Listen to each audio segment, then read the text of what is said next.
Yang kekal karena Yesus dilahirkan secara kekal dari Bapa. Itu adalah doktrin kelahiran anak secara kekal. Nah, istilah dilahirkan di situ itu bukanlah satu istilah yang mengandung konotasi seksual, tapi itu adalah sebuah istilah teologis yang bicara tentang anak itu keluar dari Bapa, dan istilah yang digunakan adalah istilah dilahirkan. Nah, saya sudah bahas itu di dalam satu atau dua sesi terdahulu, jadi untuk lebih jelasnya itu Bapak Ibu silakan tonton sesi-sesi itu mengenai kelahiran anak secara kekal.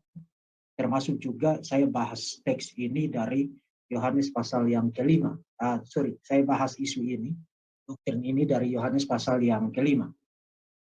Nah, kenapa doktrin ini sangat penting untuk kita ulas saat ini? Karena apa? Karena kita sedang ada di dalam situasi di mana kontroversi dengan para bidat itu akan terus berlangsung dan akan terus berlanjut. Dan saudara harus tahu satu hal, terutama serangan para bidat atau pandangan para bidat mengenai Yesus, itu terutama yang pertama kali mereka rampok adalah kemuliaan Yesus sebagai besan, sebagai sang anak. Misalnya kalau saudara berhadapan dengan seorang Arian, maka dia tidak ada keberatan menyebut Yesus sebagai anak Allah, the Son of God. Tapi menurut dia, Yesus itu memiliki permulaan. Jadi ada waktu, ada masa di mana Yesus pernah tidak ada. Dan karena pernah ada masa di mana Yesus pernah tidak ada, maka pernah ada waktu di mana Yesus tidak disebut sebagai anak. Jadi Yesus bukanlah anak yang kekal. Itu menurut kaum Arian. Apakah itu kaum semi Arian atau para saksi Yehova ya. Termasuk juga para penganut Yohanes Pentakostalisme, dan saya ingin fokus untuk memperlengkapi Bapak Ibu dengan pandangan ini. Bagaimana pandangan mereka mengenai status Yesus sebagai anak. Karena bidat inilah yang sekarang paling dominan kita hadapi di Indonesia saat ini. Bahkan mereka sangat gigih, sangat militan, sangat luar biasa bersemangat untuk menyebarluaskan ajaran sesat mereka, dan ngotot untuk diakui sebagai bagian integral dari kekristenan. Itu tidak akan pernah terjadi. Jadi kita perlu tahu apa yang mereka mengerti tentang status Yesus sebagai besan. Kita mulai dari kutipan seorang teolog Yohanes yang sangat terkenal, David Bernard. Jadi dia bicara tentang Yesus memiliki dua natur Kristus.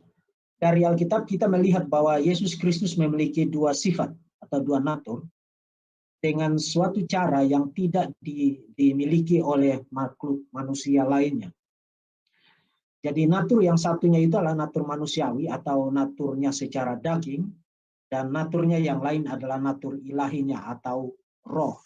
Yesus adalah Allah sejati sekaligus manusia sejati. Lalu perhatikan baik-baik kalimat yang terakhir. Nama Yesus, the name Jesus, merujuk kepada roh Allah yang kekal, the Father, Bapa, yang berdiam di dalam daging atau berdiam di dalam manusianya. Manusia Yesus. Jadi itu saatnya tadi malam di dalam sesi live itu saya sudah katakan, saudara harus hati-hati menggunakan istilah-istilah kalau saudara berhadapan dengan seorang Yohanes Pentakostalisme. Di dalam kekristenan yang ortodoks atau yang konservatif, kita menggunakan istilah Yesus dan istilah anak itu secara bergantian, secara sinonim.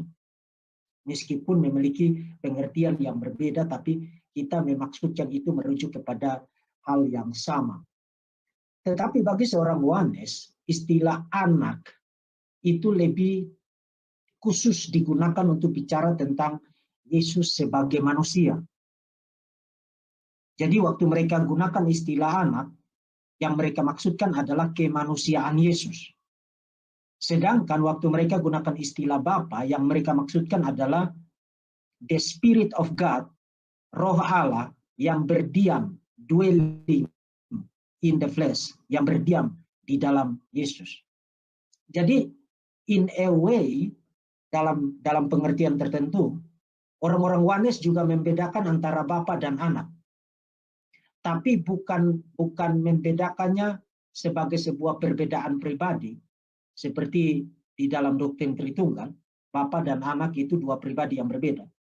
Tapi mereka membedakan istilah Bapa itu merujuk kepada sifat keilahiannya, sedangkan istilah anak itu merujuk kepada sifat kemanusiaannya. Nah, ini adalah bukti bahwa mereka membuat pembedaan tersebut.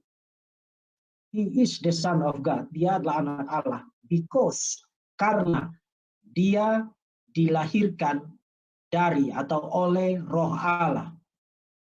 Jadi hal itulah yang membuat Allah, Bapa, secara literal adalah His Father. Jadi saudara bisa lihat mereka membedakan antara the Son dengan the Father di sini. The Son itu adalah kemanusiaannya yang dikandung kemudian lahir dari perawan Maria.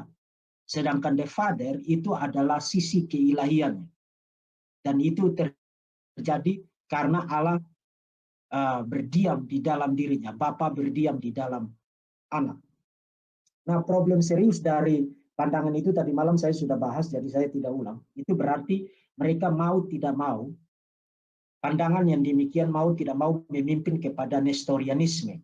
Itu sebuah ajaran sesat yang muncul dalam kategori kristologi yang mengajarkan bahwa Yesus itu memiliki dua pikiran atau dua will, dua kehendak atau dua pribadi. The word, jadi firman atau logos, dapat berarti rencana, plan, atau pemikiran, atau pikiran Allah. Jadi waktu saudara baca Yohanes pasal 1 ayat 1 sampai dengan ayat 18, bicara tentang Yesus disebut dengan sebutan logos, the word. Menurut mereka itu tidak bicara tentang Yesus itu sudah ada di dalam kekekalan yang lampau. Tetapi istilah itu hanya berarti bahwa Yesus itu sudah ada di dalam plan, di dalam rencana, di dalam pikirannya Tuhan. Inkarnasi adalah sebuah predestinasi, rencana yang telah dipredestinasikan atau rencana yang telah ditentukan. Sebuah kepastian absolut yang akan terjadi di masa depan. Dan itu berarti mereka percaya bahwa kalau saudara mau argue berdasarkan penggunaan istilah logos bagi Yesus di dalam Yohanes pasal 1 ayat 1 sampai 18, saudara harus berhati-hati di sini karena mereka punya tafsiran sendiri mengenai apa yang dimaksudkan dengan logos di situ. Jadi the word can also mean, firman dapat juga berarti rencana atau pemikiran Allah yang diekspresikan di dalam daging, di dalam manusia, yaitu in the Son, yaitu di dalam Sang Putra. Kemudian ini kutipan yang mengatakan hal yang sama. The Son always refers to the incarnation. Jadi istilah anak itu selalu merujuk kepada inkarnasi. Kenapa begitu? Karena mereka tidak percaya bahwa Yesus sebagai the Son, sebagai anak, itu adalah status yang kekal di masa lampau. Status sebagai anak itu baru didapatkan Yesus pada saat inkarnasi. Itu yang mereka percayai mengenai status Yesus sebagai anak Allah. Jadi saudara lihat bidat ini, di ujung lidah yang satu mengaku Yesus sebagai Tuhan, tapi Tuhan yang mereka maksudkan di situ adalah Bapa yang ada di dalam Yesus. Dan ketika mereka bicara Yesus sebagai the Son, mereka memaksudkan istilah itu sebagai istilah inkarnasional. Artinya Yesus baru menjadi anak, disebut sebagai anak pada saat dia berinkarnasi. The Son of God pre-exist anak Allah pre-eksis in the thought. Jadi dia tidak pra-eksisten sebagai pribadi, tapi hanya pra-eksis di dalam pikiran, di dalam rencananya Tuhan. Jadi pre-exist in thought, but not in substance. Jadi tidak di dalam substansi. Ini adalah sebuah kengerian yang diajarkan oleh bidat yang satu ini. Nah, hari ini kita akan buktikan bahwa ini semua adalah bullshit. Semua adalah omong kosong. Bahkan dari dalam perjanjian lama sendiri. Termasuk kita akan buktikan bahwa para rabi Yahudi yang berupaya sangat keras untuk menolak Yesus sebagai Mesias telah berdusta kepada dunia ini dengan mengutak-atik teks perjanjian lama, menaruh vowels, menaruh vokalisasi yang salah dengan tujuan untuk mengkaburkan ajaran perjanjian lama mengenai Mesias. Itu nanti akan saya buktikan di dalam sisi kuliah ini.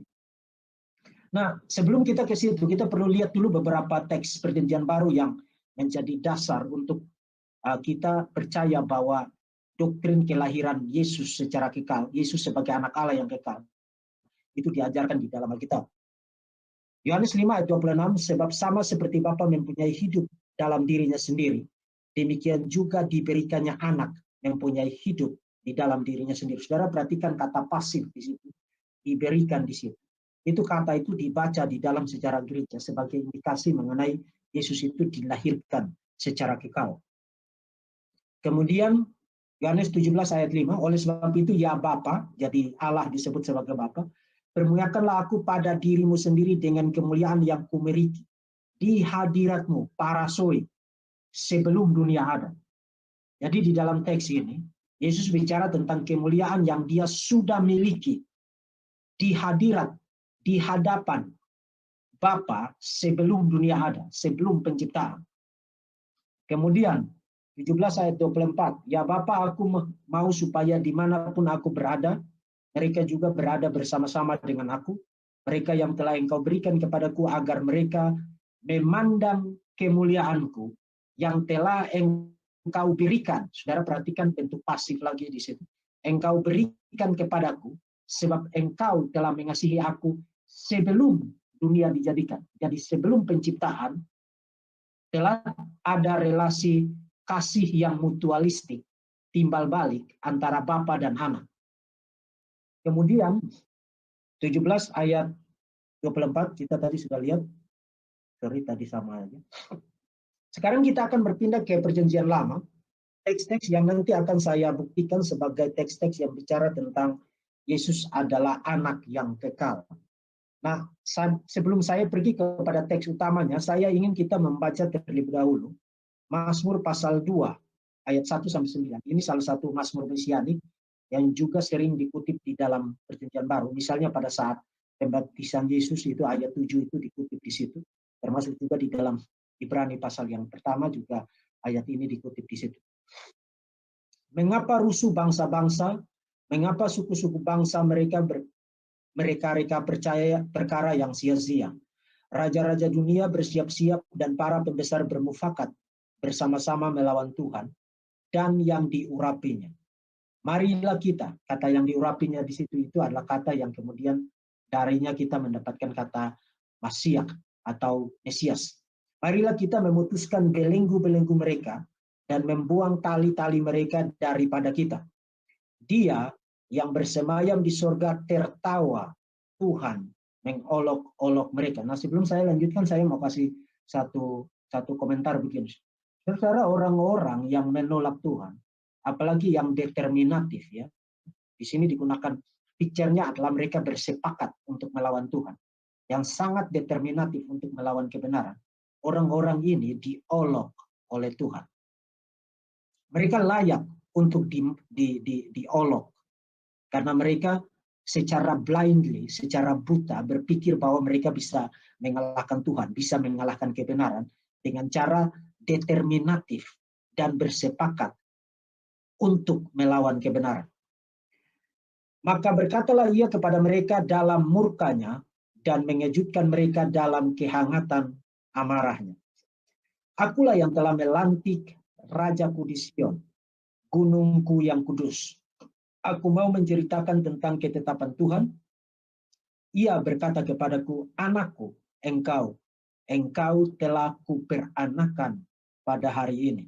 Ini adalah ayat yang sering dikutip di dalam Perjanjian Baru. Mintalah kepadaku, maka bangsa-bangsa akan kuberikan kepadamu menjadi milik pusakamu, dan ujung bumi menjadi kepunyaanmu. Engkau akan meremukan mereka dengan gada besi, memecahkan mereka seperti tembikar tukang periuk. Nah, ada dua hal yang saya ingin kita perhatikan dari Mazmur ini. Pertama, Mazmur ini bicara tentang Mesias, dan Mesias itu diperanakan. Kalau saudara perhatikan language yang ada di ayat yang ke-7 dikatakan, anakku, engkau telah kuperanakan today, pada hari ini. Nah, maka pertanyaannya adalah, apa yang dimaksud dengan hari ini? Today. Apakah today di situ adalah hari ini dalam kategori temporer, artinya ada titik waktu di dalam sejarah di mana anak itu diperanakan, atau today di situ itu merujuk kepada today yang kekal, di dalam kekekalan? Itu adalah pertanyaan. Nah, saudara ingat baik-baik pertanyaan itu. Nanti kita akan kembali kepada pertanyaan itu setelah bicara tentang teks utamanya. Tapi hal kedua yang saudara perlu ingat dari Mazmur ini adalah konteks. Mesias di dalam konteks ini bukan hanya disebut sebagai the son, anak, tapi juga Mesias ini kepadanya diberikan kuasa untuk memerintah atas bangsa-bangsa. Bangsa-bangsa akan kuberikan kepadamu menjadi milik pusakamu, dan ujung bumi menjadi kepunyaan. Engkau akan meremukan mereka dengan gada besi, memecahkan mereka seperti tukang periuk. Ya, itu adalah dua halnya. Jadi ingat tentang status Mesias sebagai anak yang diperanakan today, hari ini. Dan yang kedua, ingat bahwa Mesias diberi kuasa untuk memiliki, memerintah, menjadikan segala bangsa, bangsa-bangsa itu menjadi milik pusaka dari Mesias. Nah, sekarang mari kita lihat teks utama yang saya ingin perlihatkan kepada Bapak Ibu. Dari Mazmur 110 ayat 1 sampai 7. Nah, Mazmur ini saya sudah pernah kasih eksposisinya dalam kaitan dengan para bidat, tapi ada satu pokok penting, detail penting yang waktu itu saya belum bahas, dan ini adalah kesempatan untuk membahas detail itu. Kita perlu baca dulu ayat 1 sampai 7 Mazmur ini secara lengkap supaya kita dapat gambaran tentang keseluruhan isinya. Mazmur Daud, demikianlah firman Tuhan kepada Tuanku. Jadi ada komunikasi subjek objek di sini yang tadi malam saya bahas. Jadi Jehovah, Yahweh, Tuhan kepada Tuanku Adoni, itu tidak mungkin adalah pribadi yang satu dan sama. Itu simply impossible. Tapi dua pribadi yang berbeda. Nah, siapakah Tuanku di sini? Duduklah di sebelah kananku sampai kubuat musuh-musuhmu menjadi tumpuan kakimu. Tongkat kekuatanmu akan diulurkan Tuhan dari Sion. Memerintahlah di antara musuh-musuh. Pada hari tentaramu, bangsamu merelakan diri untuk maju dengan berhiaskan kekudusan. Dari kandungan fajar, tampil bagimu keremajaanmu seperti embun. Tuhan telah bersumpah dan ia tidak akan menyesal. Engkau adalah imam untuk selamanya. Menurut Melkisedek, Tuhan ada di sebelah kananmu. Ia meremukan raja-raja pada hari murkanya. Ia menghukum bangsa-bangsa sehingga mayat-mayat bergelimpangan. Ia meremukan orang-orang yang menjadi kepala di negeri luas. Dari sungai di tepi jalan ia minum. Oleh sebab itu ia mengangkat kepala. Nah, mari kita kembali kepada ayat yang ketiga. Kalau saudara perhatikan di ayat yang ketiga yang saya kasih bold di situ dan garis bawah di situ. Pada hari tentaramu, bangsamu merelakan diri untuk maju dengan berhiaskan kekudusan. Itu bicara tentang kerelaan orang-orang untuk mengikuti dia. Tapi klausa yang terakhir itu, kalau saudara baca, saudara akan garuk-garuk kepala. Ini apa maksudnya sih? Dari kandungan fajar, tampil bagimu keremajaanmu seperti embun. Ini apa maksudnya? teks ini yang sama sekali kalau saudara baca semua terjemahan berbahasa Inggris, termasuk terjemahan bahasa Indonesia baru, terjemahan bahasa Indonesia sehari-hari, pun menerjemahkan persis dengan gagasan seperti ini. Keremajaanmu seperti embun, kandungan fajar tampil bagimu. Apa maksudnya? Jadi kalau saudara baca teks ini, apakah di dalam bahasa Ibrani-nya, termasuk juga di dalam terjemahan berbahasa Inggris dan terjemahan bahasa Indonesia, saudara akan melihat bahwa teks ini sangat kabur, sangat tidak jelas apa artinya. Sangat tidak jelas apa artinya. Nah, tapi sebelum saya buktikan bahwa teks ini sebenarnya bicara tentang keanakan Yesus yang kekal, saudara perhatikan bahwa Mazmur 110 pasti bicara tentang tokoh yang sama, Mesias yang sama, yang dibicarakan di dalam Mazmur pasal 2 ayat 1-9. Konteksnya jelas mengharuskan itu, karena tadi saya katakan bahwa di Mazmur pasal 2 dikatakan bahwa Mesias ini kepadanya diberikan kuasa untuk memerintah atas bangsa-bangsa.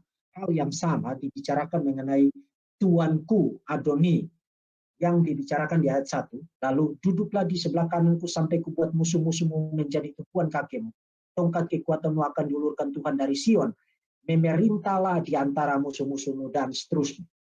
Jadi ini adalah pribadi yang sama yang dibicarakan di dalam Mazmur pasal yang kedua, ayat 1 sampai dengan ayat yang ke-9. Nah sekarang sebelum kita bahas tentang apa sih yang dimaksud dengan klausa terakhir yang saya bold dan garis bawah di Mazmur pasal 110 ayat yang ketiga, saya ingin perlihatkan kepada saudara bagaimana para bapak gereja membaca Mazmur ini. Kita mulai dari Justinus Martir. Ini bapak gereja di awal abad yang kedua. Ini saya kutip dari tulisannya yang berjudul Dialogue with Trypho. Trypho ini seorang Yahudi. Jadi Justinus Martir berdiskusi dengan dia mengenai Mesias yang ilahi di dalam perjanjian lama. Jadi saudara perlu ingat konteks itu. Ini diskusi dengan seorang Yahudi loh, pada abad kedua. Dan mereka berdiskusi mengenai Mesias yang ilahi di dalam perjanjian lama. Dan saudara perhatikan, dan kemudian apa yang dikatakan oleh Daud, I have begotten thee, aku telah memperanakan engkau dari rahim, dari kandungan, from the womb, before the morning star, sebelum bintang pagi. Nah, istilah bintang pagi itu adalah semacam metafora atau eufemisme untuk bicara tentang sebelum penciptaan. Jadi penciptaan itu dibahasakan secara eufemis atau secara metaforik dengan istilah morning star atau sebelum dini hari atau sebelum fajar. Kemudian dia lanjutkan, Allah telah bersumpah dan tidak akan menyesal. Engkau adalah imam besar untuk selama-lamanya. Jadi dia quote dari Mazmur pasal 110 ayat yang ketiga dan ayat yang keempat. Kemudian dia kasih komentar, tidakkah ini menyatakan kepada engkau di situ adalah Trypho, menyatakan kepada engkau bahwa dia, Yesus, berasal dari kekekalan yang lampau, from the old. Jadi berasal dari kekekalan yang lampau. Artinya Mesias biasa, tapi Mesias itu pra-eksisten. Dan apa proof text dari Justinus Martir kepada si Yahudi ini? Proof text-nya adalah Mazmur 110 ayat yang ketiga. Nah, saudara perlu ingat baik-baik bagaimana mereka membaca Mazmur ini. I have begotten thee from the womb before the morning star. Saudara bandingkan dengan apa yang kita baca di dalam Masoretic text dan terjemahan berbahasa Inggris maupun bahasa Indonesia. Dari kandungan fajar, tampil bagimu keremajaanmu seperti embun. Ini seperti Justinus Martir bicara tentang utara, barat, laut. Kemudian Masoretic text bicara tentang selatan atau tenggara. Tidak nyambung. Nah, bukan hanya Justinus Martir. Dan menariknya, sebelum saya lanjutkan, menariknya, ketika Justinus Martir, kalau saudara baca dialog dengan Trypho ini, ketika Justinus Martir quote teks ini, si Yahudi ini tidak bilang begini, oh kamu misquote, kamu salah kutip pasal 110 ayat 3, teks itu nggak bicara begitu. Tidak, dia go silence. Dia tidak bisa jawab. Dia tidak bisa jawab. Itu mengindikasikan bahwa meskipun si Yahudi ini tidak jelas apakah nanti dia percaya atau tidak. Tapi itu membuktikan bahwa Justinus Martir tidak misquote, tidak salah kutip. Mazmur 110 ayat 3. Nah, maka pertanyaannya adalah kenapa kutipan dari Justinus Martir itu begitu berbeda dengan yang kita baca di dalam Masoretic Text maupun di dalam terjemahan-terjemahan berbahasa Inggris dan terjemahan-terjemahan berbahasa Indonesia. In fact, bukan hanya Justinus Martir. Hippolytus dari Roma. Ini juga akhir abad kedua memasuki abad yang ketiga. Hal yang sama. The first begotten child of the Father, the voice of the dawn, antecedent to the morning star. Nah, ini memang bukan kutipan langsung, tapi saudara bisa lihat gema, echo dari Mazmur 110 ayat 3 di dalam kata-kata dari Hippolytus dari Roma. Jadi sekarang kita bukan hanya punya Justinus Martir, tapi juga Hippolytus dari Roma mengartikan Mazmur 110 ayat 3 klausa terakhirnya itu sebagai sebuah teks yang bicara tentang kelahiran anak sebelum penciptaan.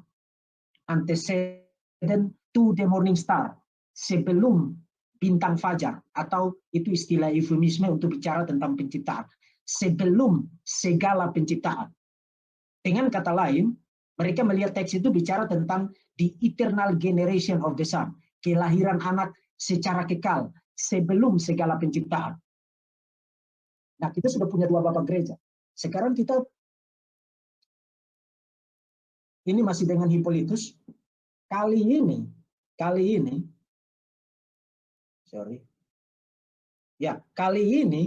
dia benar-benar quote. Jadi yang tadi di atas itu dia membuat parafrase. Jadi tidak benar-benar kutip secara langsung dari Mazmur 110 ayat 3. Tapi di dalam tulisannya yang lain, Against the Heresy of One Noetus, ia benar-benar quote, sama seperti Justinus Martir, quote Mazmur 110 ayat yang ketiga. From the womb, before the morning star, I have begotten thee. Dari rahim atau dari kandungan, sebelum bintang fajar, aku memperanakan engkau. Itu kutipan langsung loh. Jadi sekarang pertanyaannya sekali lagi, kenapa kutipan langsung 110 ayat 3 Mazmur di dalam tulisan bapak-bapak gereja itu berbeda 180 derajat dari yang kita baca sekarang. Baik di dalam terjemahan berbahasa Inggris maupun di dalam terjemahan berbahasa Inggris. Bukan hanya Hippolytus. Dionysius dari Roma. Jadi dia sedang berhadapan dengan Sabellian, against the Sabellian, ya nenek moyangnya Oneness Pentecostalism, yang percaya bahwa anak itu, status anak itu tidak kekal. Artinya status anak itu merujuk kepada kemanusiaannya yang diciptakan. Lalu saudara perhatikan, untuk melawan ajaran sesat itu, pada abad ketiga, Dionysius dari Roma mengutip dari Mazmur 110 ayat 3. Dia yang dilahirkan dari rahim sebelum bintang fajar.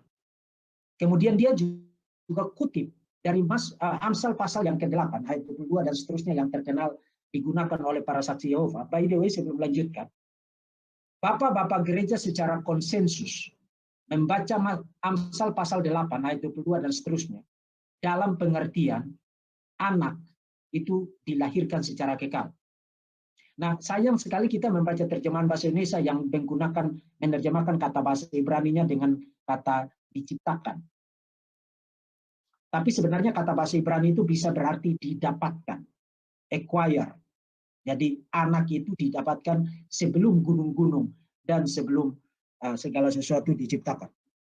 Jadi para bapak gereja membaca Amsal pasal yang ke-8 ayat 22 dan seterusnya sebagai proof text, ayat bukti untuk membuktikan doktrin kelahiran anak secara kekal. Termasuk salah satu teks lain yang mereka kutip dari Perjanjian Lama, yang selama ini tidak pernah dibahas. Literally tidak pernah dibahas. Karena memang kita tidak lihat itu bahkan di dalam Masoretic text-nya. Adalah Mazmur 110 ayat yang ketiga. Ini Dionysius dari Roma. Kemudian, ya ini adalah lanjutan kutipannya, nanti bisa baca lagi, ulangi untuk baca lagi. Kemudian Alexander of Alexandria. Alexander of Alexandria inilah yang pertama kali berdebat dengan Arius ya. Kemudian mengekskomunikasikan Arius. Alexander dari Alexandria juga mengutip Mazmur 110 ayat yang ketiga. Mazmur 110 ayat yang ketiga. Untuk bicara tentang Yesus itu adalah anak yang dilahirkan secara kekal. Nah, di dalam konteksnya, dia sedang membuat kontras antara Yesus sebagai anak Allah yang sejati dan kita yang lain sebagai anak-anak Allah by adoption.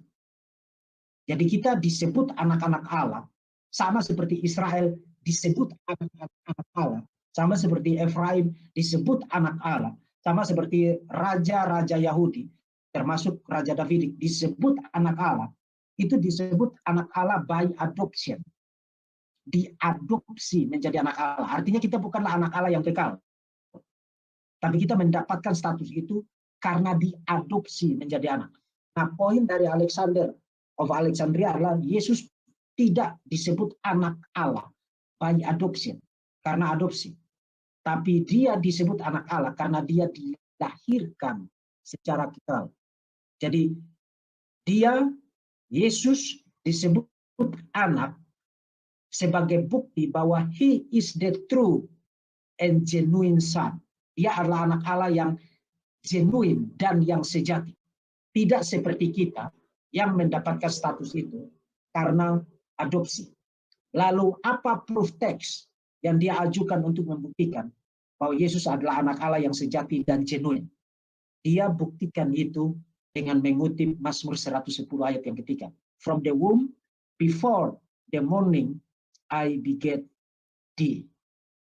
Dari rahim, dari kandungan, sebelum dini hari, sebelum fajar, aku memperanakan engkau. Jadi Yesus disebut sebagai anak Allah yang kekal, dilahirkan secara kekal, itu membuktikan bahwa dia Allah. Jadi dia disebut sebagai the Son by property of nature. Artinya dia memiliki kesamaan, kesatuan hakikat, nature, substansi dengan Bapa. Karena dia tidak diciptakan, dia diteranakan. Dan karena itu dia memiliki substansi, nature, sifat, esensi yang satu dan sama dengan Bapa. Itu adalah pokok pembuktian dari Alexander of Alexandria. Nah, saya bisa menambahkan yang lain, tapi demi keringkasan, bahkan saya bisa katakan bahwa secara konsensus, Bapak-bapak gereja pra-Nisea mulai dari abad kedua sampai dengan pasca Nisea 325, setelah itu, secara konsensus, Agustinus, Hilary of Poitiers, Athanasius, semua bapak gereja merujuk kepada Mazmur 110 ayat yang ketiga untuk membuktikan doktrin the eternal generation of the Son. Jadi Yesus adalah the eternal Son of God. Apa proof text-nya? Semua bapak gereja pergi kepada Mazmur 110 ayat yang ketiga. Jadi ini adalah pembacaan konsensus di kalangan para bapak gereja. Nah, sekali lagi, kalau ini pembacaan konsensus di kalangan bapak gereja, dari mana mereka dapatkan ide ini? Karena sekarang kita punya perjanjian lamanya, kita punya Masoretic text-nya, dan Masoretic text-nya tidak bilang begitu. Jadi atas dasar apa mereka membaca Mazmur 110 ayat 3 dalam kategori ini? Sebagai proof text untuk bicara tentang the eternal generation of the Son. Nah, sebelum menjawab pertanyaan itu, saya akan memperlihatkan kepada saudara-saudara beberapa kutipan dari sejumlah penafsir perjanjian lama masa kini. Dan kutipan-kutipan ini berasal dari literatur-literatur akademik yang secara reliable mencoba bergulat menjelaskan Mazmur 110. Ini kutipan dari seorang profesor perjanjian lama, John Golding, dia ahli perjanjian lama. Dia menulis 3 volume untuk tafsiran kitab Mazmur dalam seri Baker Exegetical Commentary on the Old Testament. Jadi saudara dengar nama serinya aja, ini bukan seri aja-aja, tapi ini satu seri akademik, Baker Exegetical Commentary on the Old Testament. Nah, dia bilang begini, komentarnya mengenai ayat yang ketiga, Mazmur 110 ayat 3. The most difficult expression is from the womb of down. Ekspresi yang paling sulit adalah dari rahim fajar. Mungkin di sini, lalu dia mulai nebak, mungkin di ekspresi ini di sini mempertahankan sebuah konotasi positif, yaitu bicara tentang raja itu muncul secara meteorik, a brilliant sun of the rising down. Tapi dia hanya terpaksa menebak. Karena apa? Karena kalau baca Masoretic text-nya, kalau baca terjemahan berbahasa Inggrisnya, termasuk di dalam terjemahan-terjemahan bahasa yang lain, saudara tidak akan langsung lihat ini klausa ini bicara tentang apa sih. Hal yang sama dikemukakan oleh Willem van Gemeren. Ini juga ahli perjanjian lama.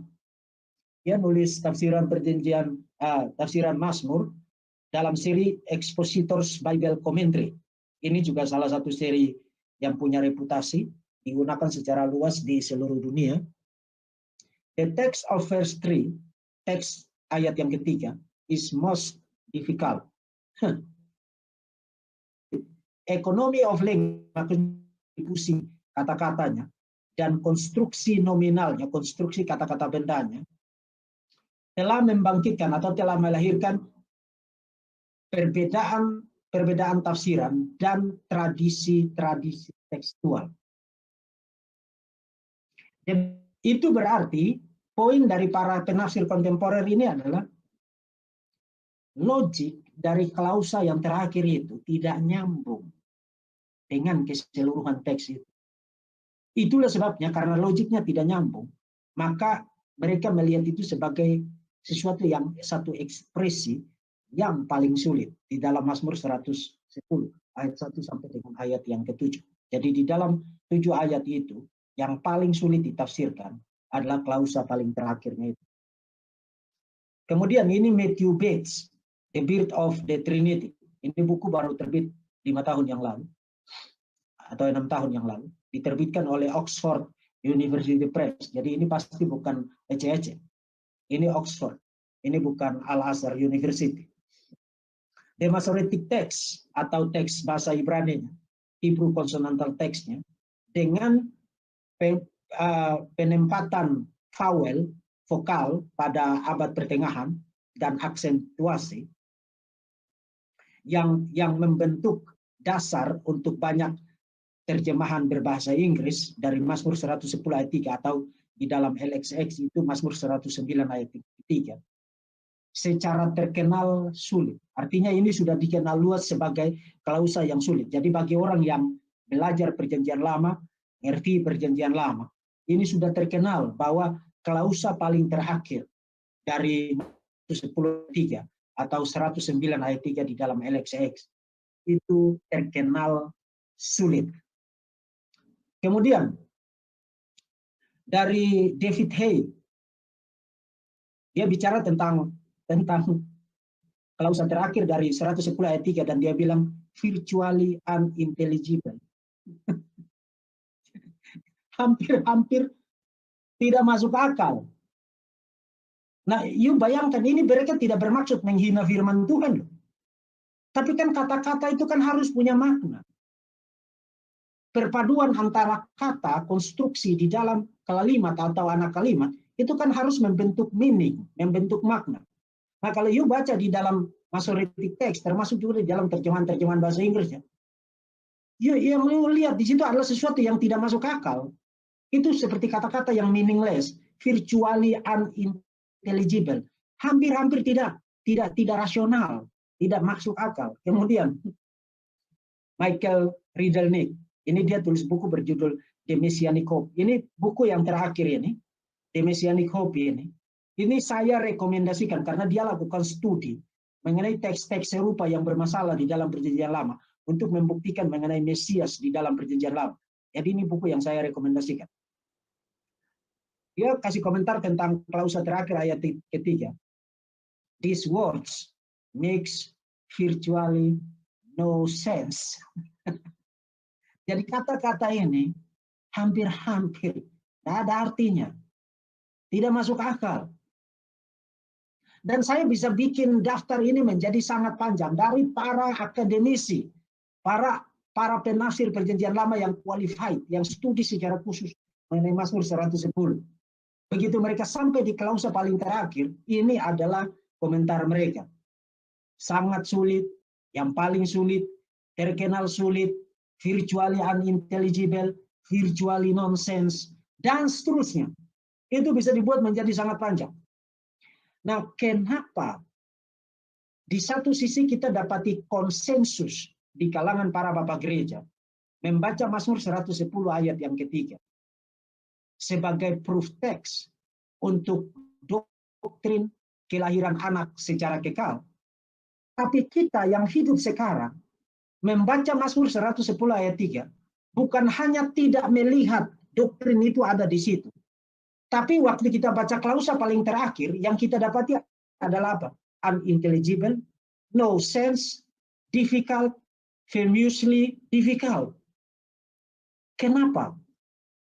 Nah, saya akan buktikan bahwa setan telah bekerja di kalangan para rabi yang menambahkan vokal kepada konsonantal teks. Jadi, bagi saudara-saudara yang tidak punya basic pemahaman atau studi teologi, informasi fisiknya adalah begini.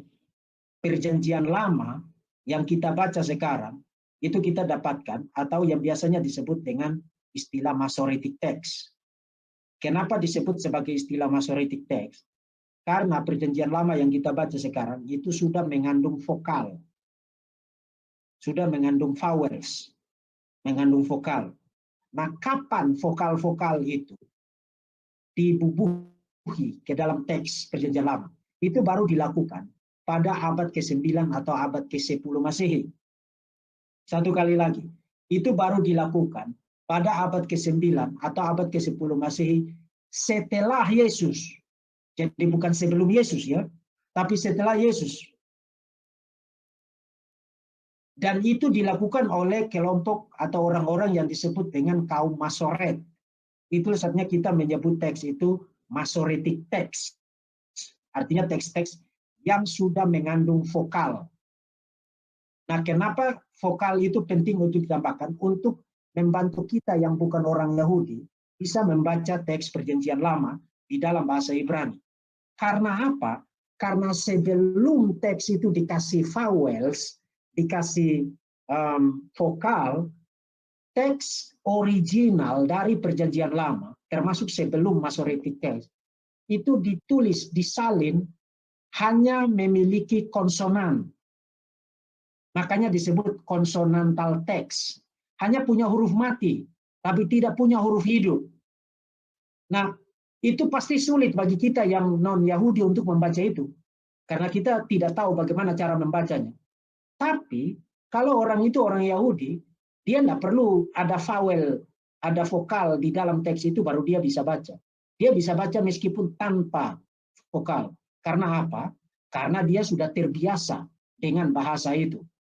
Dia sudah hafal pronunciation dari kata-kata itu. Sehingga meskipun hanya muncul dalam bentuk vokal, tapi dia tahu itu artinya apa. Dia tahu bagaimana cara membaca. Satu contoh kontemporer saja, dan ini saudara pasti nangkap maksud. Sekarang ini kan kita banyak kali mengirim pesan lewat pesan singkat kan, short message kan, apakah melalui SMS atau melalui chat, WA atau Telegram. Kita biasa ketik begini, kalau saya SY, sudah itu SDH, pulang PLG. Nah, coba panggil orang Amerika, orang Inggris, orang Kanada, orang Australia untuk baca itu. Dia tidak akan tahu itu artinya apa. Dia tidak tahu bagaimana cara baca. Meskipun dia bisa bahasa Indonesia. Dia tidak tahu. Tapi itu bahkan anak kecil, anak SD kelas 6 pun bisa tahu itu artinya, cara membaca. Kalau dia orang Indonesia, oh saya sudah pulang. Meskipun yang kita ketik adalah konsonan semua. Karena apa? Karena itu semua kita sudah hafal. Cara membacanya itu kita sudah hafal. Jadi, even hanya dengan melihat konsonan-konsonannya saja kita udah tahu ini kata apa. Harus dibaca bagaimana. Kira-kira itu gambaran. Jadi, saudara harus ingat bahwa pemberian atau pembubuhan vokalisasi itu baru dilakukan pada abad ke-9, abad ke-10 oleh para Masoret. Sebelum itu, perjanjian lama itu teks-teksnya itu hanya konsonan. Makanya disebut konsonantal teks. Dan karena itu, seperti yang kalau saudara baca buku yang tadi saya perlihatkan kepada saudara, bentar kita balik dulu ke atas. Sorry. Ya, Michael Riedel, The Messianic Hope, dia perlihatkan sejumlah teks perjanjian lama yang bermasalah di dalam terjemahannya karena masalah vokalisasi. Dia perlihatkan itu. Nah, jadi ketika mereka membubuhkan vokal itulah, maka pembacaannya, kata itu menjadi berubah artinya sama sekali. Mari saya buktikan kepada saudara-saudara. Kita kembali lagi kepada Mazmur 110 ayat yang ketiga ya. Ini yang kita baca di dalam bahasa Indonesia. Dari kandungan fajar, tampil bagimu keremajaanmu seperti embun pagi. Dari kandungan fajar, tampil bagimu keremajaanmu seperti embun pagi. Ini kata-kata ini memang tidak masuk akal. Ini apa maksudnya? Nah, saudara ingat kata keremajaanmu di situ. Itu adalah posesif. Dalam bahasa Ibrani itu kata milik yang menyatakan milik, posesif, keremajaanmu. Nah, sekarang saudara perhatikan bagaimana Septuaginta menerjemahkan Mazmur 110 ayat yang ketiga. Septuaginta ini diterjemahkan sebelum Yesus ya. Jadi ini teks pra Yesus dan para muridnya. Jadi orang-orang Yahudi itu membuat terjemahan perjanjian lama. Ini yang terjemahan orang Yahudi loh, bukan orang-orang Kristen. Tapi orang-orang Yahudi membuat terjemahan perjanjian lama ke dalam bahasa Yunani. Dan saudara perhatikan bagaimana mereka menerjemahkan Mazmur 110 ayat 3. Saya hanya baca klausa paling terakhir. Ek gastros pro eosforu exegenesa se. Ek gastros pros eosforu exegenesa se. Apa terjemahannya? I have begotten thee from the womb before the morning. Saudara ingat? Para bapak gereja menerjemahkan Mazmur 110 ayat 3 dengan apa? Persis sama seperti yang diterjemahkan di dalam LXX. Nah, maka sekarang ada kemungkinan. Kemungkinan yang pertama, para bapak gereja membaca perjanjian lama, bukan membaca Masoretic text-nya, atau membaca naskah Ibrani-nya, tapi membaca LXX. Itu kemungkinan yang pertama. Kemungkinan yang pertama. Tapi kemungkinan yang kedua, dan saya percaya kemungkinan yang kedua inilah yang benar. Kemungkinan yang kedua adalah para Masoret, para rabi Yahudi lah yang melakukan penipuan ketika menambahkan vokal kepada teks berbahasa Ibrani. Artinya para bapak gereja membaca teks bahasa Ibrani-nya dan mereka membaca itu seperti halnya Septuaginta menerjemahkan 10 ayat 3. Tetapi di kemudian hari, setelah para bapak gereja, pada abad ke-10, ketika para Masoret membubuhi teks bahasa Ibrani-nya yang konsonan semua itu dengan vokal-vokal, mereka melakukan penipuan di situ. Dan kita bisa buktikan itu dengan gampang. Makanya kenapa tadi saya bawa Bapak Ibu untuk mulai dari Mazmur pasal yang kedua. Karena apa? Saudara lupakan semua vowel-vowel yang di bawah ini, yang titik-titik di bawah ini. Lupakan itu. Saudaranya fokus kepada yang warna merah ini. Yang konsonannya aja. Saudaranya fokus kepada ini. Jangan hanya fokus kepada konsonannya. Sama enggak konsonannya? Sama enggak? Silakan bersuara. Sama enggak konsonannya? Kata ini. Ini Mazmur 110 ayat 3. Sama Pak, sama. Sama kan? Sama. Sama, Pak. Yang beda Sama. itu apa? Yang beda itu apa? Vokalnya. Vokalnya. Yang beda adalah vokalnya. Yang di atas itu yaluteka, yang di bawah itu yelitika. Vokalnya semua sama. Persis sama. Nah, kenapa vokalnya bisa beda? Ketika bicara tentang person yang sama, dari konteksnya, tadi saya buktikan kan, Mazmur pasal 2, Mazmur pasal 110, bicara tentang figur Mesias yang sama. Dan kata bahasa Ibrani yang digunakan itu sama. Lalu kenapa yang di atas, Mazmur 110 ayat 3 menjadi keremajaan? Jadi keremajaankumu, karena vokalnya itu, vokal yang mereka kasih itu lain dari vokal yang ada di sini. Mereka lupa ubah yang di sini. Mereka hanya ubah yang di sini. Mereka pikir semua orang stupid. Tidak bisa mendeteksi penipuan mereka. Ketika kita bisa buat komparasi, perbandingan antara Mazmur 110 ayat 3 dan Mazmur pasal 2 ayat yang ke-7. Itu bicara hal yang sama. Yelitika itu berarti memperanakan. Yaluteka itu yang masa remajamu atau masa kanak-kanakmu, posesif. Yelitika itu hal perfect. Jadi pembacaan kita hari ini terhadap Mazmur 110 ayat 3, kita tidak melihat bahwa Mazmur 110 ayat 3 bicara tentang anak itu diperanakan before the morning star, sebelum bintang pagi atau sebelum fajar, itu istilah untuk penciptaan.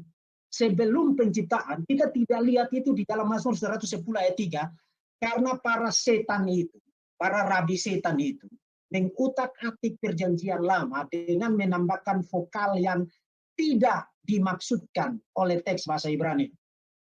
Nah, mereka itu rabi, mereka tentu tahu bahwa teks itu bicara hal yang sama dengan Mazmur pasal 2 ayat yang ke-7. Tapi mereka tidak ingin saudara lihat gagasan itu di dalam Mazmur 110 ayat 3. Mereka tidak ingin saudara lihat itu. Karena ingat, Masoretic text itu baru dilakukan, baru dibubui vokal ketika kekristenan sudah tersebar luas ke seluruh dunia.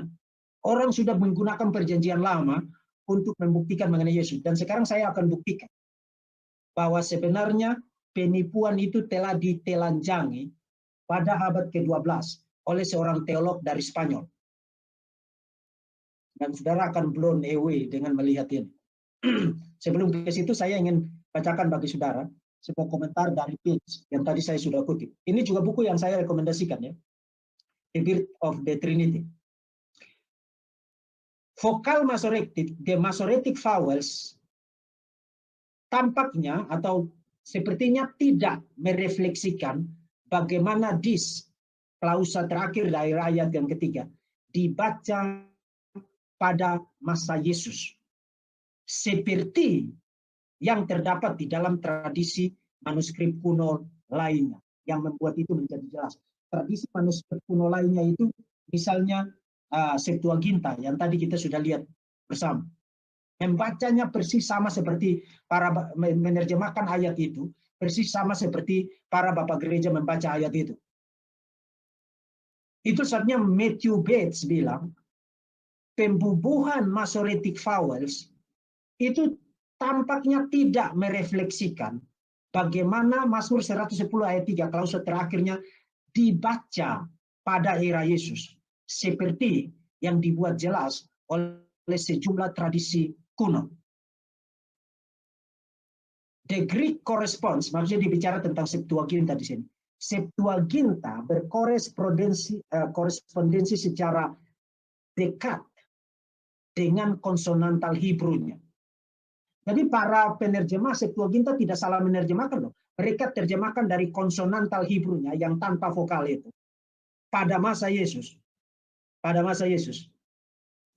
Meskipun even if this reading, meskipun pembacaan ini, maksudnya penerjemahan ini, berbeda dari Masoretic text, vokalisasi Masoretic text yang lebih kemudian.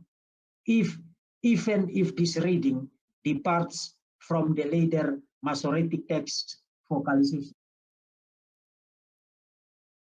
Nah, ini kesimpulan dari seorang sarjana yang bukunya diterbitkan di Oxford University ya. Ini bukan kaleng-kaleng. Nah, tadi saya katakan sebenarnya penipuan ini telah ditelanjangi pada abad ke-12 ketika muncul polemik serius dari khususnya di kalangan para teolog Katolik dengan orang-orang Yahudi pada abad pertengahan. Salah seorang teolog Spanyol, teolog Katolik Spanyol yang sangat terkenal adalah Raymond Martini. Dia tulis buku berjudul Pugio Fidei di dalam bahasa Latin. Dan buku ini diulas, polemik itu diulas oleh Jeremy Cohen di dalam The Friars and the Jew, The Evolution of Medieval Anti-Judaism. Ini buku diterbitkan oleh Cornell University Press, jadi bukan kaleng-kaleng. Tahun 1983, saudara bisa baca ini di halaman 147, 148, tapi diskusi itu dia jelaskan sampai dengan halaman 152. Saudara mulai baca dari halaman 147, atau saudara baca sisi tentang Raymond Martini, khusus di dalam buku itu. Dan ini adalah parafrase dari Jeremy Cohen mengenai serangan dari Raymond Martini, teolog Spanyol yang sangat terkenal, Raymond Martini terhadap para rabi Yahudi. Lebih memalukan lagi, still more shamefully, lebih memalukan lagi, para rabi berani, secara aktual, alter, mengubah teks perjanjian lama. Dan karena itu mengkorupsi maknanya. Di dalam penggunaan sarana, device yang dikenal di dalam tradisi atau literatur rabbinik dengan sebutan scribal emendation atau tikum sovereign. Para rabi, the rabbis, also change the meaning of the important text, both by varying the pointing or vocalization, nikut, of the consonant in Hebrew words. Ini adalah cas dari Raymond Martini pada abad pertengahan, abad 12, memasuki abad 13 lebih tepat, dari Spanyol, teolog terkenal dari Spanyol. Dan dia kemukakan ini kepada para rabi Yahudi pada eranya. Kalian itu penipu. Kalian itu penipu. Karena dalam rangka menutupi perjanjian lama, bicara tentang Mesias yang ilahi, bahwa perjanjian lama membuktikan doktrin-doktrin yang diyakini di dalam iman Kristen. Salah satunya adalah doktrin kelahiran anak yang kekal. Apa yang kalian lakukan? Yang kalian lakukan adalah mengkorupsi teks perjanjian lama. Nah, bukan mengubah teksnya, konsonantal teksnya, tapi membubuhi vokalisasi yang salah, yang tidak dimaksudkan oleh teks itu. Yang tidak dimaksudkan oleh teks itu. Nah, memang orang-orang seperti kalau saudara baca buku dari Riddle Nick, The Messianic Hope, dia tidak seberbatu-batu Raymond Martini, tapi dia tetap melihat bahwa vokalisasi yang dibubuhi oleh para Masoret itu adalah vokalisasi yang salah untuk sejumlah teks. Misalnya ketika dia bicara tentang, bicara tentang Mazmur pasal 22 ayat 17, itu seharusnya itu bicara tentang kaki dan tanganku itu dipaku. Tapi karena mereka tambahin vokalisasi yang salah, mereka tambahin menjadi ka'ari, makanya dibaca dengan SL lion sebagai seekor singa. Itu jauh banget itu. Kemudian satu teks lagi, Yesaya pasal 9 ayat yang ke-5 atau ayat yang ke-6. Kemudian Mazmur pasal 72 ayat yang ke-5. Kemudian 2 Samuel 23 ayat yang pertama. Kemudian Bilangan pasal 24 ayat yang ke-7. Nah, saya berharap kita akan ada satu sesi lain lagi untuk saya bahas tentang teks-teks itu. Tapi saudara sudah nangkap poinnya sekarang. Kenapa saudara tidak lihat doktrin atau ajaran mengenai Mesias itu dilahirkan sebelum penciptaan, artinya dilahirkan di dalam kekekalan, saudara tidak lihat itu di dalam Mazmur 110 ayat yang ketiga, klause yang terakhir. Saudara tidak lihat itu, betul-betul tidak bisa lihat itu. Even saudara baca bahasa Ibrani. Kenapa? Karena vokalisasi yang dibubuhi kepada konsonantal teksnya itu adalah hasil dari pekerjaan setan melalui para rabi itu untuk membuat saudara tidak melihat tentang kemuliaan Yesus, Mesias yang dibicarakan di dalam Mazmur 110 ayat yang ketiga. Nah, kembali kepada pertanyaan saya mengenai Mazmur pasal 2 ayat yang ke-7. Anakku engkau, hari ini kuperanakan. Today. Today yang dimaksudkan di situ itu kapan? Today di dalam waktu, di dalam titik waktu, artinya temporal, atau today di dalam kekekalan. Nah, kalau saudara baca Mazmur pasal 2 ayat 7, side by side, berdampingan dengan Mazmur 110 ayat yang ketiga, jawabannya saudara sudah dapat. Today di situ adalah today di dalam kekekalan, bukan today di dalam ruang dan waktu. Jadi saudara lihat, kita baru saja membuktikan kekekalan anak di eternal Son of God, Yesus Kristus bahkan dari dalam perjanjian lama. Sekaligus itu membuktikan Yesus adalah Allah sejati. Yesus adalah Allah sejati. Dia tidak diciptakan, tapi diperanakan. Di dalam konsili Nisea, diperanakan, bukan diciptakan. Dan karena itu dia memiliki substansi yang satu dan sama dengan Bapa. Dan karena itu juga Mazmur 110 merupakan kuburan yang mematikan bagi semua heretik. Sebut saja Rabbinic Judaism, Oneness Pentecostalism, Arianisme, para saksi Yehova. Racun teks ini adalah kuburan yang mematikan bagi semua heretik. Karena Mesias di dalam Mazmur 110 itu jelas ilahi, dilahirkan secara kekal, status anak itu status yang kekal, dan dengan demikian menolak Oneness Pentecostalism, dan pribadi yang berbeda dari Yahweh di ayat yang pertama, dan dengan demikian menolak Oneness Pentecostalism, dan adalah Yahweh sendiri karena di ayat 4 dan di ayat 5 dikatakan Yahweh yang ada di sebelah kananmu, merujuk kepada Adoni yang di ayat 1 itu disuruh duduklah di sebelah kananku. Dan karena itu menolak Arianisme, apakah itu Arianisme atau semi-Arianisme seperti para saksi Yehova. Termasuk juga menolak Mormonisme yang percaya bahwa Yesus adalah Tuhan yang berbeda, separate God dari Bapa. Karena ayat yang ketiga, klausa paling terakhir, membahasakan Yehova itu, yang duduk di sebelah kanan itu, sebagai anak yang diperanakan. Diperanakan sebelum the morning star, sebelum penciptaan. Kalau diperanakan, maka dia punya substansi yang satu dan sama. Dia bukan separate God, bukan being yang separate, yang terpisah. Jadi Mazmur 110, kalau saudara tidak punya waktu untuk berdebat dari semua teks yang lain, yuk berhadapan dengan heretik manapun, gunakan Mazmur 110. Gunakan Mazmur 110. Nah, saya sudah selesai membuktikan ke saya. Sekarang kita bisa masuk ke dalam sesi tanya jawab. Silakan. Saya matikan dulu screen. Ya, terima kasih Pak Deki. Baik, teman-teman semua, rekan-rekan semua, untuk sesi pertanyaan bisa di-chat ke Pak John Trevor, dan saya persilakan Pak John Trevor untuk membacakan pertanyaan. Silakan Pak John. Baik Pak, terima kasih Pak Deki. Pertanyaan yang baru masuk saat ini baru satu, saya bacakan dari Pak Daniel Octavianus. Salam Pak Deki, izin bertanya, apakah Alkitab PL bahasa Ibrani sekarang hanya dari Masoretic Text? Apakah tidak ada teks yang lebih tua dari Masoretic Text yang bisa diakses? Terima kasih Pak. Ya, terima kasih, ada. Misalnya Dead Sea Scrolls. Dead Sea Scrolls itu mengandung teks-teks perjanjian lama, termasuk juga tafsiran-tafsiran perjanjian lama, termasuk juga ada sejumlah tradisi teks perjanjian lama yang lain, misalnya Aleppo dan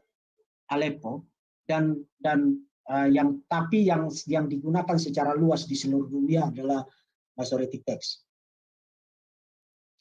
Cuman begini, pada dasarnya teks itu tidak berbeda dalam konsonannya,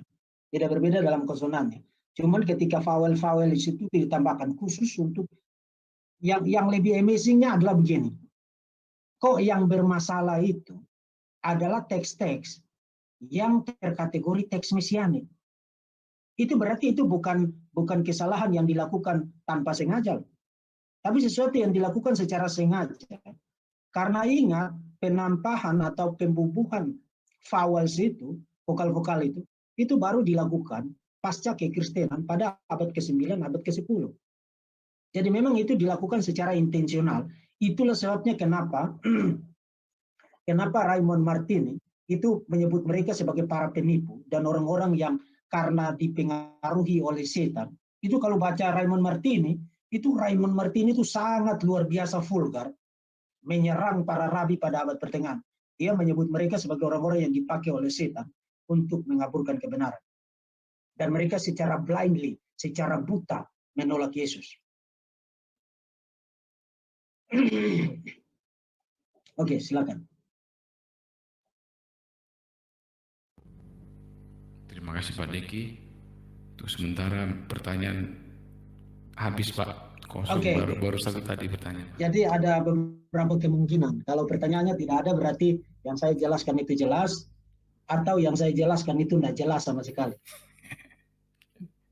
Jadi saya berharap kemungkinan yang pertama, tapi kalaupun kemungkinan yang kedua ya udah mau apa lagi. Ini Pak masuk satu pertanyaan. Satu pertanyaan dari Yesua the Eternal Memra. Bagaimana tanggapan Pak Deki tentang Metatron? Karena menurut Rabbi Mose Yosef, seorang mesianik Yahudi yang mengutip terhadap Keluaran 23 ayat 20-21 menyatakan bahwa itu merujuk terhadap orang muda itu adalah Metatron yang memiliki nama Yahweh dan dapat mengampuni dosa Israel. Orang ini adalah prainkarnasi Sang Putra. Terima kasih. Ya, Metatron itu adalah hayalan para rabi Yahudi untuk bicara tentang malak Yahweh yang ada di dalam perjanjian lama. Tidak usah pergi ke situ, pergi kepada perjanjian lama. Karena you sebagai orang Yahudi, you bisa menghabiskan waktu 50 tahun kekekalan untuk bicara tentang Metatron. Tapi pada akhirnya you harus kembali kepada perjanjian lama. Kita pergi kepada perjanjian lama. Tidak usah terpengaruh dengan segala macam tetek bengek mereka mengenai Metatron itu. Karena kita bahkan dengan sangat gampang membuktikan Trinity dari perjanjian lama, khususnya dari malak Yahweh yang sayang sekali saya belum ada kesempatan untuk membahas lanjutan dari sisi itu ya. Mungkin karena pertanyaan ini nanti next saya sudah harus lanjutkan lagi sisi itu. Dan saya memang berencana untuk mengakhiri sisi itu dengan membahas tentang Metatron yang dibicarakan oleh para rabi Yahudi. Jadi nantikan saja sisi itu supaya mendapatkan penjelasan yang jauh lebih detail. Tapi singkatnya adalah itu adalah hasil halusinasi mereka. Mari kita bicara tentang teks perjanjian lama, firman Tuhan yang berotoritas, ketimbang kita pergi kepada teks-teks yang merupakan spekulasi di kemudian hari. Baik Pak. Pertanyaan selanjutnya. Malam Pak Deki, izin bertanya. Memang banyak perbedaan dari teks Masoretik dengan manuskrip lain, terutama yang lebih tua. Apalagi sekarang kita telah mempunyai manuskrip Sefer Bereshit abad keempat dan bahkan penemuan Qumran yang jauh 1000 tahun lebih tua. Misalkan perbedaan di Yesaya 53 ayat 9, baik umat Ortodoks dan Katolik mungkin tidak bermasalah karena mempelajarinya dengan Septuaginta dan Vulgata. Apakah sudah saatnya Alkitab terjemahan bahasa Indonesia kita mesti revisi agar tidak muncul bidat-bidat? Sebenarnya merevisi juga baik. Misalnya ada beberapa teks perjanjian lama yang jelas sekali penerjemahannya itu tidak akurat. Misalnya Yesaya 63 ayat yang ke-7. Dan beberapa teks yang lain yang saya sudah pernah bahas, termasuk juga misalnya Wahyu pasal, kalau bicara perjanjian baru ya, Wahyu pasal 21 ayat yang ke-5 yang memberi kesan ada 2 tahta di situ, padahal di dalam naskah aslinya hanya satu tahta. Revisi itu baik, cuman Kalau orang itu sudah diracuni dengan ajaran sesat, kita mau revisi terjemahan juga itu tidak banyak menolong karena ajaran sesat itu sudah masuk ke otaknya. Jadi dia akan selalu cari-cari cara untuk mendapatkan dukungan bagi ajaran sesatnya. Dan lagi pula, sekarang itu kan sudah muncul semacam kesadaran publik yang sangat luas bahwa acuan otoritatif kita itu bukan terjemahan, tapi bahasa asli. Dan kita bersyukur juga karena dengan adanya kemudahan dan kecanggihan teknologi sekarang, kita tidak ada kesulitan lagi untuk mengakses bahasa asli termasuk tools, alat-alat bantu yang menolong kita untuk ngerti bahasa asli dan menjelaskan kepada kita kata ini artinya apa dan seterusnya. Jadi mengubah revisi juga boleh saja dan tentu saja ada manfaatnya juga. Cuman dalam diskusi yang akademik itu orang sudah punya semacam kesadaran, termasuk juga dengan adanya kemudahan teknologi seperti sekarang, saya kira publik juga sudah mulai punya kesadaran yang cukup luas bahwa acuan otoritatif kita adalah naskah asli. Dan betul bahwa kita punya teks-teks perjanjian lama yang jauh lebih tua, jadi kita punya banyak alat bantu untuk melakukan perbandingan. Misalnya seperti yang tadi saya lakukan. Ya.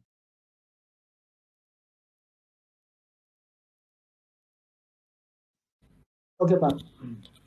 Baik, Pak.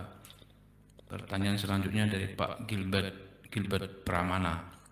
Saya mau bertanya, Pak, apakah kita boleh mengambil sikap curiga akan keabsahan Masoretic Text yang disusun Rabi Yahudi, mengingat Justinus Martir pernah berdebat dengan Rabi Trypho tentang pembuktian Justinus bahwa Mesias ilahi itu ada di dalam Mazmur, dan orang Yahudi mengaburkan makna kemesiasan Yesus di PL.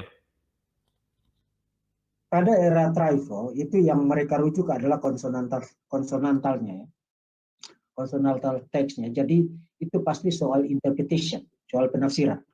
Tapi isu yang sekarang kita bahas ini bukan isu penafsiran, tapi isu teks. Mereka dengan sengaja membubuhi vokal yang salah supaya vokal yang lain, supaya membuat kata itu menjadi artinya lain sama sekali. Karena pemberian vokal yang berbeda itu akan membuat kata itu memiliki arti yang berbeda, meskipun konsonannya sama. Seperti yang tadi saya sudah perlihatkan kepada saudara dari Mazmur pasal 2 ayat yang ke-7 dan Mazmur 110 ayat yang ke-3. Karena gara-gara dikasih vokal yang berbeda, maka di 110 ayat 3 jadi yaluteka, your youth, masa mudamu atau masa remajamu, ketimbang yelitika seperti yang terdapat di dalam Mazmur pasal 2 ayat yang ke-7. Itu perfect, ya. Jadi yang kita bicarakan sekarang adalah isu tekstual, ya. Berbeda dengan konteks dari Justinus Martir. Tapi poin saya dengan merujuk kepada Justinus Martir tadi adalah events si Trypho itu sendiri itu tidak menuduh Justinus Martir misquote, salah kutip Mazmur 110 ayat 3. Artinya dia mengakui teksnya bilang begitu. Problemnya adalah dia tidak percaya bahwa itu benar. Jadi kita punya bukti yang sangat kuat, baik di dalam tradisi sejarah gereja maupun di dalam tradisi manuskrip yang lebih tua, seperti Septuaginta, termasuk juga dengan cara melakukan perbandingan naskah antara 110 ayat 3 dengan Mazmur pasal 2 ayat yang ke-7. Ini adalah sebuah kesimpulan yang tidak bisa digugat bahwa pembubuhan vokal terhadap Mazmur 110 ayat 3 itu adalah pembubuhan yang salah. Maka kemungkinannya adalah itu pembubuhan yang tidak disengaja atau disengaja. Nah, saya sendiri percaya itulah pembubuhan yang sengaja dilakukan. Sengaja dilakukan untuk membuat kita tidak melihat tentang doktrin-doktrin yang diimani iman Kristen mengenai Mesias di dalam perjanjian lama. Karena itu bukan satu-satunya teks di mana mereka mengubah itu. Seperti yang tadi sudah saya sebutkan. Mazmur pasal 22 juga iya. Dan teks-teks yang lain.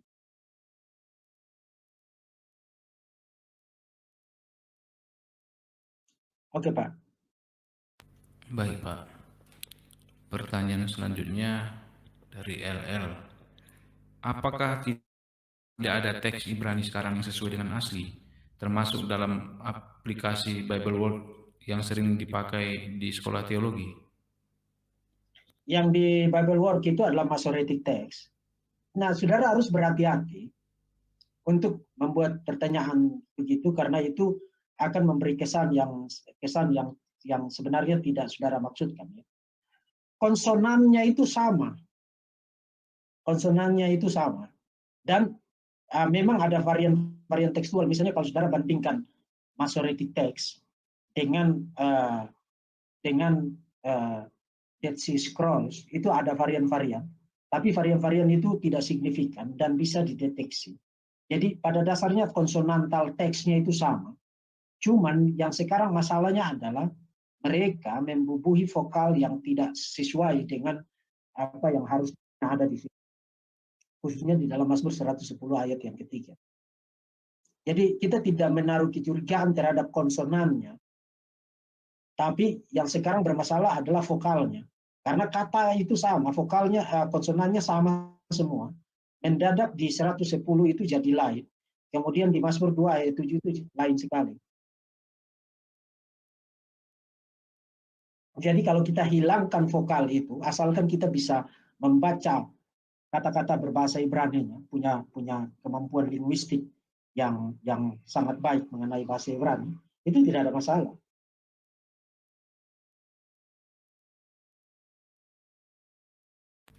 Baik Pak Diki. Oke Pak.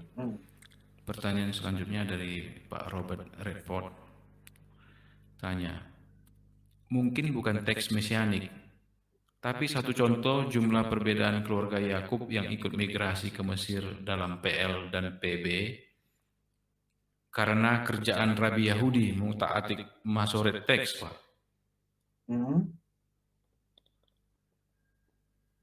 Maksudnya gimana? Saya coba baca satu kali lagi, saudara. Mungkin maksudnya begini. Mungkin pertanyaannya mungkin bukan teks mesianik, tapi satu contoh jumlah perbedaan keluarga Yakub yang ikut migrasi ke Mesir dalam PL dan PB itu karena kerjaannya Rabi Yahudi mengutaati teks Masoretik.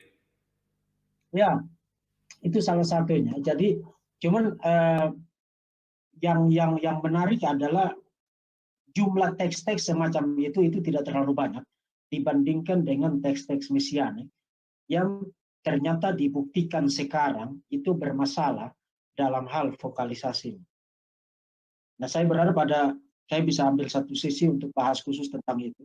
Tapi kalau saudara baca buku dari Michael Riddle-Nick tadi, itu dia ada bahas tentang teks-teks itu.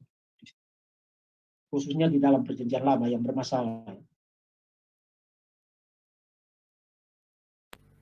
Baik Pak Deki. Pertanyaan selanjutnya dari nama sama Pak Deki juga, Pak Deki Manu. Mohon tanya Pak Deki, ciri apa saja yang bisa membedakan antara kaum Yudaisme dan Kristen? Ya, mereka tidak percaya bahwa Yesus adalah Mesias, apalagi Yesus adalah Tuhan, dan mereka sampai sekarang masih menanti Mesias. Itu yang paling penting. Kemudian dari segi doktrin Allahnya mereka itu Unitarian. Jadi mereka pasti tidak percaya bahwa Mesias itu ilahi.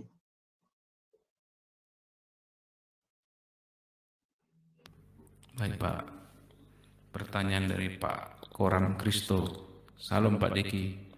Yahudi yang di Indonesia sering menyalahkan terjemahan LAI dalam Keluaran 24 ayat 12.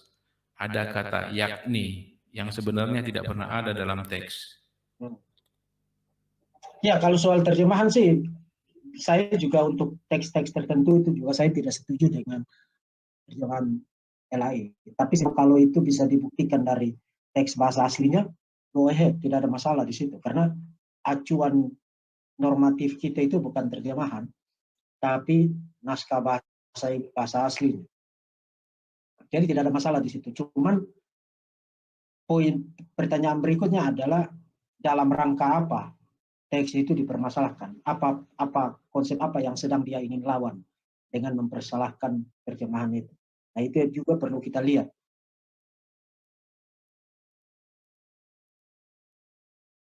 Itu pertanyaan yang terakhir yang masuk, Pak. Oke, kalau begitu kita bisa akhiri sekarang karena ini sudah jam 10:11. Jadi kita bisa akhiri dengan bernyanyi bersama. Silakan Iya. Pak Rino. Ya, baik. Ya, terima kasih Pak John. Terima kasih untuk semua rekan-rekan untuk pertanyaannya. Dan kita akan akhiri. Sebelum kita akhiri, kita berdoa. Nanti setelah berdoa, jangan kabur dulu. Kita mau nyanyi bersama. Nanti Pak John akan pimpin. Mari kita satu dalam doa, kita berdoa. Kami bersyukur untuk semua kesempatan yang Engkau beri kepada kami, Bapa. Malam hari ini kami belajar banyak yang disingkapkan bagi kami. Kami bersyukur dan terus Engkau memberkati Pak Deki. Berikan terus hikmat dan semua kemampuan yang diperlukan Engkau berikan, bahkan penyertaan di dalam keluarga, di dalam pelayanan, semua ada. Dan kami percaya bahkan yang dibutuhkan lebih Engkau siapkan. Kami bersyukur untuk waktu ini dan kami akan akhiri di dalam nama Tuhan Yesus kami berdoa. Amin. Silakan Pak John, jangan bubar dulu ya teman-teman. Mari silakan Pak John.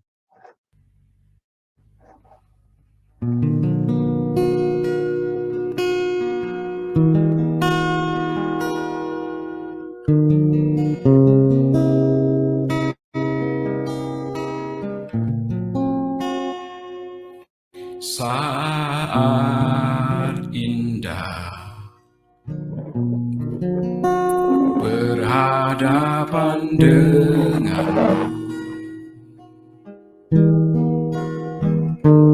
memandang wajahmu, Yesus kekasih jiwaku.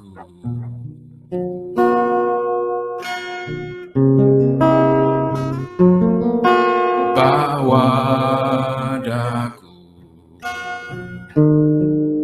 erat dalam pelukanmu, menikmati kasih dan indahnya hadiratmu.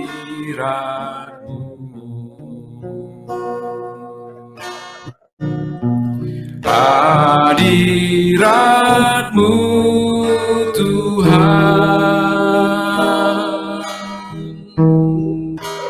ku rasakan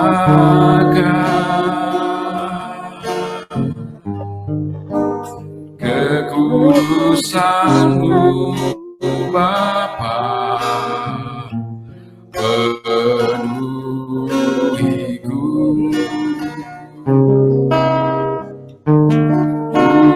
Rindu selalu diam dalam bait-Mu, menikmati kasih anugerah-Mu.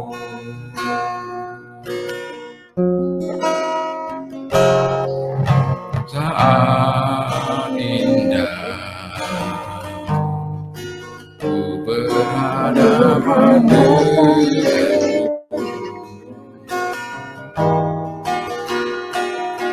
memandang wajah-Mu, Yesus kekasih jiwaku.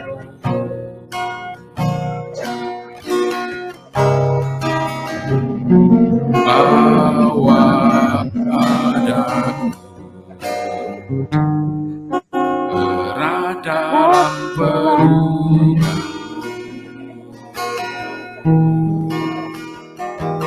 menikmati kasih dan indahnya hadirat-Mu.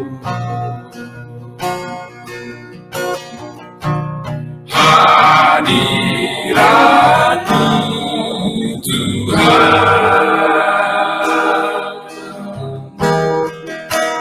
ku rasakan kekudusan-Mu Bapa,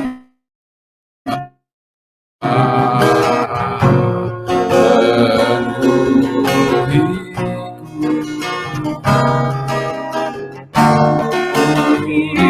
Rindu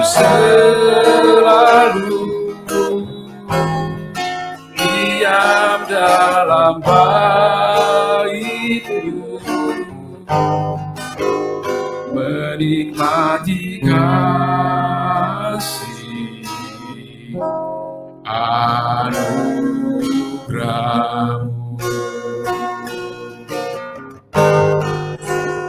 menikmati kasih anugerah-Mu.